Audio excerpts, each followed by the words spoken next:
I appreciate everybody taking the time to be here. Before we get going, I want to say a real special thanks to some great friends and our partners with Sanford Health. I'm not one to single anybody out with this, but this is and again, these guys might remind you for the next 20-so minutes, and maybe it's not a brilliant idea, but really Chuck Galsvig, Coach Galsvig was over at Moore a long time, is over with doing great things with Sanford. We sat down this summer, and talked about this, and what's been really neat throughout the whole experience is we've kind of heard that the quote-unquote coaches' clinics have fallen by the wayside. You don't hear about them as much or not as well attended. Well, as of yesterday, we had 110 signed up. Expect more. With walk-ups coming, it'll be a great day tomorrow. We're really, really excited. As these two just reminded me, I haven't been very many places. In fact, I've been 2 or 3 other places. But this place has been special to me because of the people. Ray Giacoletti, Greg McDermott, Ben Jacobson, Tim Miles, Saul Phillips. I've had the pleasure of working with them right here at North Dakota State, which is really, truly remarkable with where those guys are at and what they're doing. And then over the course of the last 4 or 5 years through my connection with Coach Olson, got to meet Coach Billeter and really gained a friendship there and have a tremendous amount of respect for what he's doing at Augustana. So I see a ton of smiles in the back of the room, basically from about 5 o'clock on until we just got off the golf course. It's been like that for me, so we'll take any questions. Before you go on, I'd like to set some parameters. I've been gone for a while. State your name, the news agency you're with, and your favorite color. Go. Tim Miles. Magenta. The Dolan Times record. I told Matt Larson, my boss, don't judge me on these guys. Coach Phillips, Tom Billeter, WDAY, favorite color is red. Nice. Being back in this building does it seem surreal after selling this for over a decade now that you're in it? I liked it better before. That's what the big deal's about. No, it's unbelievable. We walked around yesterday, and many times I found myself saying, where in the building am I? I mean, for the fans out there that haven't had a chance to walk in here yet, unless you steal a hard hat, you're not going to be able to for a while. I'm going to finish off the construction tonight myself. Got a hammer and... Did you prepare yes, for this? I did. The bottom line is, it's unbelievable. I was here through about 65 different meetings on what this is going to look like on paper, and to walk back in here and to think of the people that helped us along the way, Sanford, Shields, the whole gamut of people that helped. This was an idea, man. I mean, this was just an idea, and it's kind of weird to walk around here and say it came true, and it's neat to be here. Will Valley News Live. If we can just go down the line, or with whoever wants to go first, on just when this idea was presented to you, kind of your initial thought and what it's like to kind of reunite as a bunch of former NDSU coaches. Well, when I took the job in '92, they told me they were going to do this, so it kind of puts it all in perspective. I told probably 100 recruits that this building would be built, and you were right. Yeah, I was right. Yes, way to go. I had a premonition. So no, it's absolutely just walking up here. This used to be the weight room or something. I can't remember what it was either. When you walk in here, it's just so different. Yet I will say this: driving by.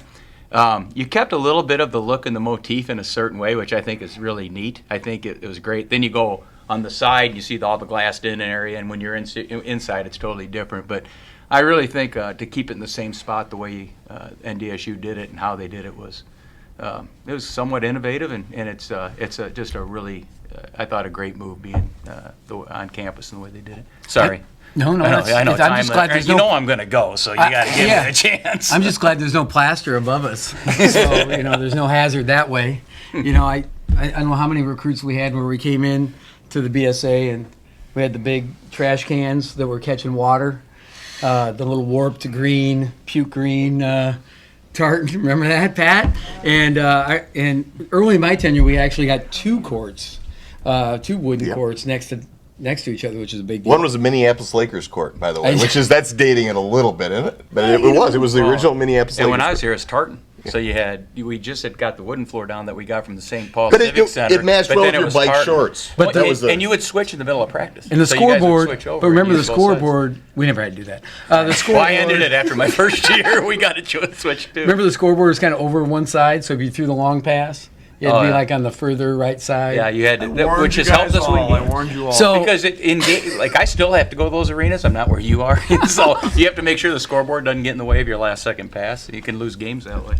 True story. Tim Miles brings in Mike Tweet for a visit, and Jason Kemp's walking around the arena, and he says, "Whatever you do, do not let him see the locker room." Well, about 4 times during the visit, It Tweet. was this big. I mean, Yeah, it was. It was a small alley, and the nice AstroTurf in there though. It was really nice AstroTurf. I brought that in. Yeah. thanks. Classed it up. Nice Yeah. job.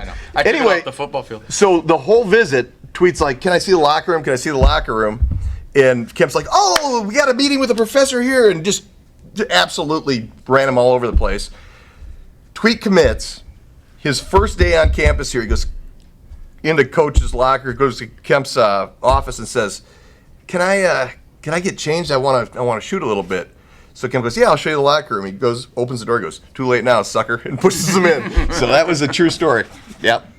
Yeah, we had the one kid we brought in. It was raining, so there was the water buckets, and then we took him in, and the girls' cross country team were doing power cleans, and plaster fell in the lady's hair, and I had to pick it out of her hair, and then we didn't get him. That's We didn't recruiting. get him. Yeah, we That's didn't get him. recruiting right I don't know what there. happened, but he saw the plans. You did. Drawing. You did. To get back to your question, Beth. What was your question? Yeah. It was actually about having this. Yeah. Oh, the clinic is a great That's a idea. great idea. What am I I'm presenting? for it. Yeah. I don't know. Okay, we're bringing it back. Hey, who votes for the clinic? I'm in. Anybody against? We're good. Okay, next question. Yeah, what were you gonna say? Next question. Jeff Kopak, the four, and my favorite color is Augie Blue.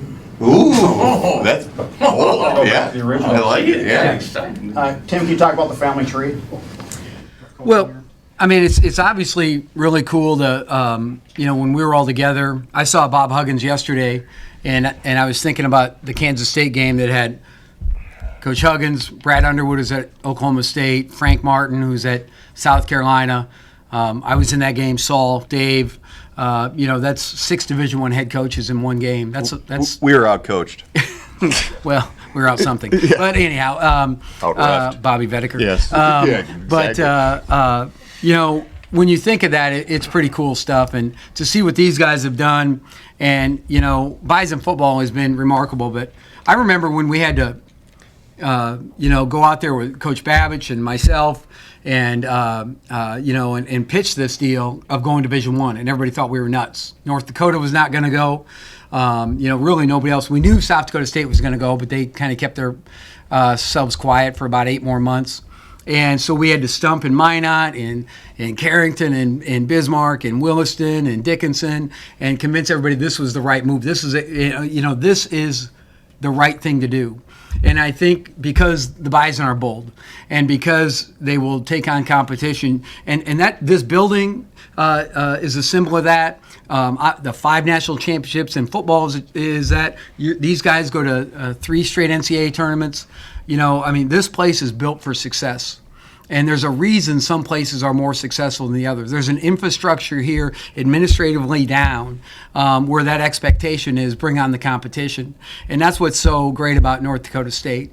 And that's what's really cool. And these guys have done a great job with that. Dave, no Magellan, he's been here forever. He was outside of the state for 4 months in Iowa, got homesick, but there's not a guy that understands that better than a guy like Dave Richman. Saul was, a guy that we brought in from the outside, but obviously around Bo Ryan as a player and assistant coach, brought in his own ideas, which were good for us as we went Division I, such as scheduling.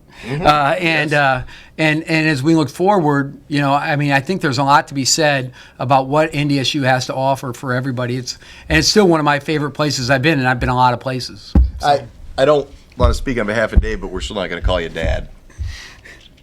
Okay, just so you know. Okay. Oh, me? Yeah. Really old Oh, I dad. thought you were talking to him. Really old dad. Scout Media, Coach Phillips, Coach Miles, seeing this place make you potentially want to play a game in it? No. Heck no. No. I will. I'd love to. Yeah, I think you're way Actually, off base. Here's the deal. We can accept from left to right. So Just don't my ask left. Tom that. Yep. Yeah, don't I'd ask be Tom happy that. to. Tom's ready. Once Tom does it, then I'll, If Tom think about wins it. at Duke, I'll Yes. do it. Yeah, exactly. All right.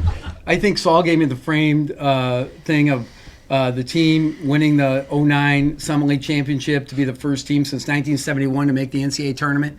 I remember when we sat down with Gene and we did the strategic plan of how we were going to build it and what we were going to do and what the budget was going to look like and staffing. And, first of all, we were surrounded by great people. And to go in and be able to, we caught Wisconsin at 11 a.m. and one of my weight coaches or strength guys told me when I was at, I don't know which school, one of them, not Mayville. We didn't have one, or Southwest. You were the strength coach, I was and the, that's why they weren't that good. can't you tell? Yeah. And not that good. We had him beat. And then he said on the paper to Kolpak, I think our guys had one foot in the airplane on our way to like Central Arkansas Wow. or somebody You know, off. Tim, let's seriously, ask you were questions better. on You this. gotta let that go. No, I mean, I just no, we got screwed at the end. Everybody knows in here, right? You went saw it. long. You went held long. the game. We were pressing. You went long. We intercepted. We scored. We won the game. You did not. You Kick won a in field goal, get overtime. in the bus, and We you go. made 2 free throws I don't even to think put it it in was overtime. You know what wasn't close today? Our golf match. I had to play left-handed was again. like But the glow of anyhow, the sun where without were the we? sun. So, when we won it at Wisconsin, it was kind of like mind-blowing. And then the next year when we played Marquette, actually, I think there was an expectation of the kids, like, we're winning this game. Like, this is not a big deal, and we're going to win that game. And so it was, I think that for us, then that confidence just bred because there was a lot of negativity about if we could have any success. And I don't mean that just when I refer to an article. I mean that when I called coaches that made the transition from 2 to 1, every one of them had been fired. Not many guys were surviving the whole deal. And I told my wife when we go, now, are you ready to go back to like Mayville or Marshall or because that's what's going to happen, But we lucked out with great coaches, great players. Terrific coaches. Great players, and it was a great thing. So it was a blast to be here. It wasn't a blast to be a Division I independent coach. Remember the Huron game? Oh boy. Like we played Huron and like 5 guys were bleeding, and I yelled at the ref with the 12 fans in there. I'm like, we're like one folding chair away from a WWF match, and he gave me a technical. Yeah, it was Didn't even curse. very. Huron asked for their. No, don't say it. Don't say that. Go Don't ahead. say that. We're good. Never mind. I watch all the Bison games I can, and I watch the football team. How's the football team doing this year? I haven't heard much about them. They're okay? Good. No. Ooh, yeah. Relief. Worried. Yeah. No, my kids, my family, we spent 10 good years here, and they were not good years, they were great years. So, yeah, I'm invested. I've still got kids that I sat down in their living room on this roster, and if you don't care about those kids, then you're not human. It's just Fargo is a really, really, really special place. It will always be a special place, and I had a pretty good time so far. Haven't you? Oh yeah, I love NDSU. Tom, how about you? I mean, it's got to be interesting from your perspective. Well, yes, Tim, it is. Did you just ask a question? I kind of did. I tried to put him on the What'd you spot. just ask me? It was, we came in '92. It was a little bit different time period. Yeah. And our first year, we were 12-17, but we got to the championship game of the NCC tournament. And then we had 4 straight 20-win seasons, 4 straight NCAA tournaments, and we were co-champs in '95. And the unique thing was I had a year when we weren't very good, and it was really miserable. And then I had 4 good years where pretty much if you went to a bar, you didn't buy too many beers or anything else. I mean, it's a community that You drink beer? not very. My wife drank. You used to. Yeah, but no. My point being, when you're successful here, it's a fantastic place, but they expect you to win. But they gave you the means to win, and I'm very appreciative. I was 31 years old, and I get the job over Al Brown, who'd been head coach at Ball State, Me. assistant at Minnesota, and I get it over Jeff Reeps and Tim Miles. Yeah. And Tim, I think, Brad Stevens. was playing at Mary still. You were still Yeah, I trying to think get I the was. I job, think and you I were trying to probably get it. And I wasn't the guy that anybody wanted, to be honest. And that first year was really tough. My play-by-play guy was Ed Schultz, And I had all three co-packs, which I'm honored to say, because I had Dave, Ed, and Jeff covering our game. So I go a little ways back, and there's some history there. But I felt like when we did turn the corner the next year and get things going as we did, it kind of did take off from there. And it was about as good a place as you'll ever want to be. Now, we were winning. It was always cold and dark, and I always tell everybody, my wife, we had like 3 children here. We were going to keep it. We were happy all the time. It was a great place, so it was time for us to go. So we had to leave. I just have one question of the old BSA, which was was it the only structure in North America that was built with doors to the north, with no nobody foyer came in. entry or anything? Yeah, they opened the court and the temperature We're goes down to playing 31 UND degrees. my first year, and they're number 3 in the country, and we actually beat them. And I know we did. And I came up the back stairs, and it was all locked up. I couldn't. So the buzzer is going, and I wasn't on the bench. I couldn't get in. So finally, someone hears me banging, and they're up here with the concession stand, and they let me in. They go, "Aren't you the coach?" I go, "Yeah, I'm on my way downstairs." So I almost missed the tip of the game against UND my very first year. This is not an exaggeration. That really did happen. I would call my wife and give her the temperature in the BSA before the game started, and then you'd have to factor in the 15-degree drop before tip as people came into the arena. Yeah, that's true.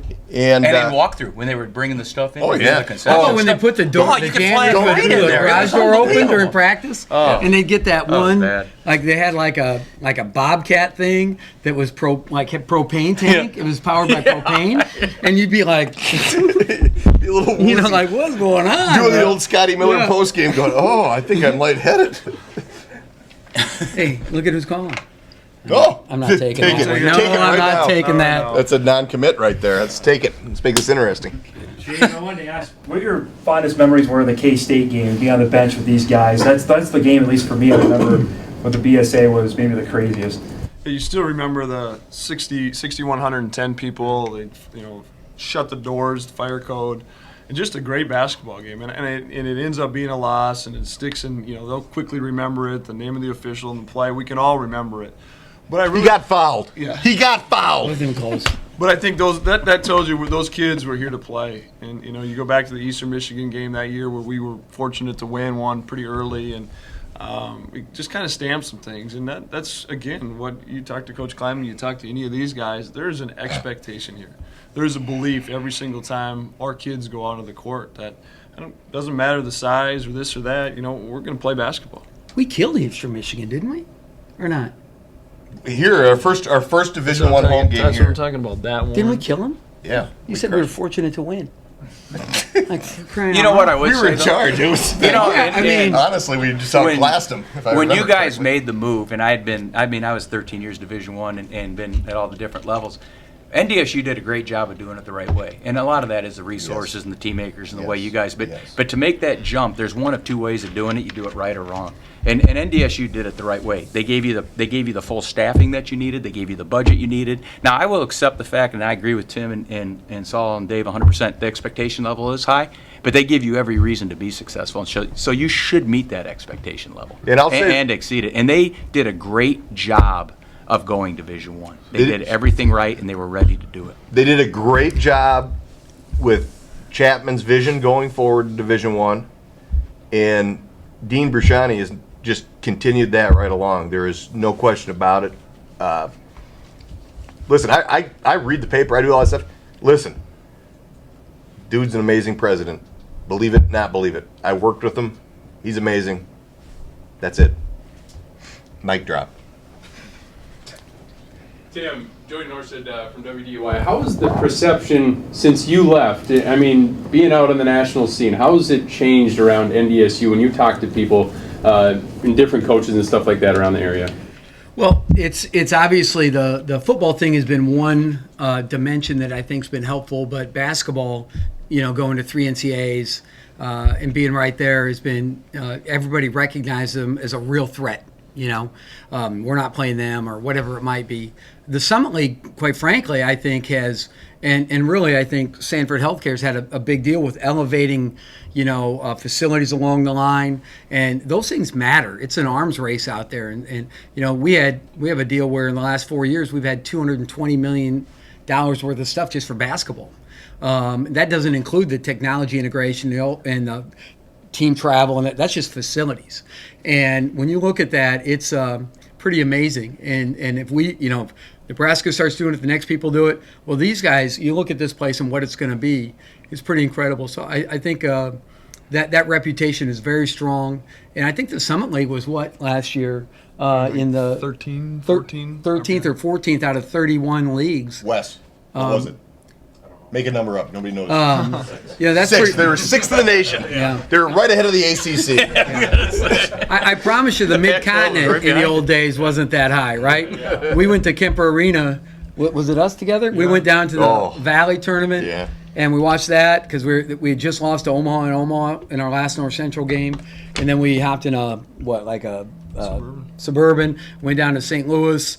Had dinner, watched some games. That's it. And then we went over to Kansas City and watched the mid-con tournament. And some sparrow pooped on Saul's shoulder. That's true. And, that happened. Yeah, and it just wasn't the same. The mascots got in a fight. The bands would play at the same time. The kangaroo was creepy. He was weird. He was just a kind of little sat there weird. and looked at Yeah. you. It was. But as that's changed, and I think the Dakota schools have come on, it's really a strong conference. And you remember the old North Central was the Dakota schools like this. It was Drake. It was Creighton. Water finds its level again, so it's going to be interesting to see what happens in the future. In That's my mind, deep. I'm just kind of laying it out Drake there. was in the NCC? I didn't Right? know that. No, Northern Iowa was. Northern Iowa. That's what I meant. Creighton. Hey, fact check him after this whole thing's over. I don't know if he's got any credibility left. I'm going to find out. Hey, I will add something too, though. I'm going to thank Sanford too, because if you guys ever get down to Sioux Falls for whatever reason, come by our campus and look at our practice facility. And there's a direct correlation. We've had some success in the last few years, and it is 100% connected to that practice gym. And we would not have gotten that thing done without Sanford, and their name is on the wall of it proudly because they have done a great job. And they get in communities. Athletics are important to them, but they're important. The communities are important to them. I've got kids that I coach now that are doctors for these guys and what have you, and it's a great organization. They're great people. I've got my Sanford tattoo, but I can't show it right now for us. It's right in the middle of his back. It's so gross. I don't know how It's I actually saw across the shoulder blades. Yeah, I don't know how I saw it. It says love hurts. Love hurts. Sanford, love hurts. Go ahead. I gotta ask you guys, the four of you together doing this press conference, how did you ever get through a golf game? I didn't get invited, invite number him. one, so We didn't invite Tom. in which I shouldn't have been. I get it. These Tom- three were all on staff together. I was the coach of outsider. Mayville. Tom had what he said. I got all these passes to play. What was that course up north? You live in a fantasy world. I don't remember any of What this. was the course up north? You lived right next to it. Edgewood. In Fort Edgewood. yeah. He goes, we can go to Edgewood anytime. So I show up, kind of hang around. I'm like, pay my own way. Is anyone a Tom doesn't have psychoanalyst? any There's a lot money. of hate I in this pay room his with way. Tim and me. I'm like, that's fine. Then he walks off there like 11 holes. He has to go. Oh, my wife's calling. He didn't even have a cell phone. He just knew. There were several. It was a match play today. I'm going to detail the whole thing. That's On not hole true. one, I was a little left. But no, it was. Here's the deal. I gotta talk to him later. I was joking about the Tom Billeter story. And I don't want to hear about Saul's round at all. no. Anybody else? He's awful. There were several holes where we teed off and just conceded the hole. Yeah. I mean, it was like, it's really not worth playing it from there. We're good. So we're better coaches than golfers, hopefully. Well, when I got the non-commit, I'm going to wherever. I paid that guy to do that. Yeah, and then I shanked my last 5 shots after that. Shank for X. I've never had the chance to work with Coach Billeter and just heard things and have a ton of respect. He just But- wishes. Yes, absolutely. But I think there's 365 days in a year, and we're going to tee it up 30 to 35 games a night. And these guys, believe it or not, are some of the most intelligent, obviously witty people that I've been around, but very good basketball people. And I think the NDSU, the common theme is people. They're very good people, and they're not getting paid to come back for this clinic, and I think that alone speaks volume. Speaks volume time I've heard of that. for them coming back and the type of people that they are. Thanks very much. We appreciate having you guys. Yeah. Adjourned. As you guys get ready to host a coaches clinic, though, I mean, what is the biggest thing you want to leave with these coaches? Whatever they want. For the future of basketball. Whatever they want. What's the important message? We just did a Tara Vanderveer, and I did a webinar, webcast thing, yeah. and there were 1,400 coaches signed up. Over 800 viewed it from Japan, Australia. I mean, it was worldwide. Scotland, all these people. I didn't know you were bilingual. Well, I can speak Scotland. Okay. And so He speaks Scottish. as we go, it was like they wanted me to talk. And so I talked to them a little philosophically, but it doesn't matter to me. I'm going to do what I do anyway. So it's what you need or what you want. And so whatever that coach wants to know, a drill to teach this or whatever, I think that's what we would give them of what we have tried to do and what we found successful in our own way. Because what I do is different than Dave, and what Saul does is different than Tom. You're all just trading ideas back and forth. And I think the beauty of basketball or football, any sport that you teach, coach, whatever, is it changes every day. Every day is a different day. Every day you come with passion and energy, and you really do. There's a love of what we do. I tell everybody, I've skipped work for 33 years. You've been able to do something that you truly love. And you'll watch an NBA game, and how many people watch an NBA game? I guarantee the four of us up here, you'll see a sideline out of bounds, and pretty soon you're writing it on a piece of paper. You see a baseline out of bounds, a last-second play, and you're just constantly reinforcing or what have you, or getting new ideas. And I think a lot of these clinics, I think coaches come and are reinforced. What they're doing is good stuff. I do that drill. That's what I do. And yet it makes them feel maybe a little bit better about what they're doing too. I love webinars. I think everything Tim does is smart that way. But I also like when they come back, a little blue collar, and you get in the same building with everybody, and you get to visit with the coaches. They visit with you, and you get to trade ideas. And I can't wait to hear these guys speak. These are great basketball minds. And I'll learn something. I'll steal something. And we're all going to get better by doing this. It's just, we're very fortunate to do what we do. We're blessed to do what we do. Well, then at the end of the day, we can just blame the players if we lose. Yes. This question for Tim and Saul: what has it meant to have this program and keep it? I mean, Saul took over for you. Saul was on your staff, and then Saul letting Dave take over for him, a guy that was on his staff. My decision. My decision. Good guy. But to have it keep in this tree of where it started, how much has that meant to you guys? There are people in life you like to be around, and those people you want to see do well, and this table, period. That's it. And I beat Saul the last time we played in Hawaii. Wasn't really close. But honestly, let's focus on today where I just pummeled you. I mean, and the other thing is that I beat Miles, so he got back to even against me. But our first matchup was here in the BSA, the artist formerly known as the BSA, and on the tarmac. I'm just saying those are my guys. On the tarmac over there at Hector, Yes, true. he is calling me saying, "Home and home.